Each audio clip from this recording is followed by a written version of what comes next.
Hi, and welcome to my channel Arabic Lingo, where we will learn Egyptian Arabic today. Egyptian Arabic is the most common type of Arabic that is spoken. Today we're going to talk about welcome or أهلا وسهلا. It's a common word for greeting. So, how to pronounce welcome as Egyptian Arabic? أهلا وسهلا. أهلا وسهلا. أهلا وسهلا.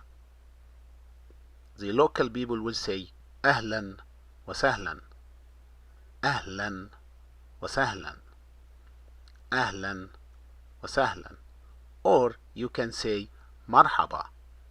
مرحبا. مرحبا.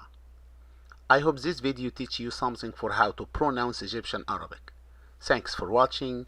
If you like what you saw, hit that like button and be sure to subscribe.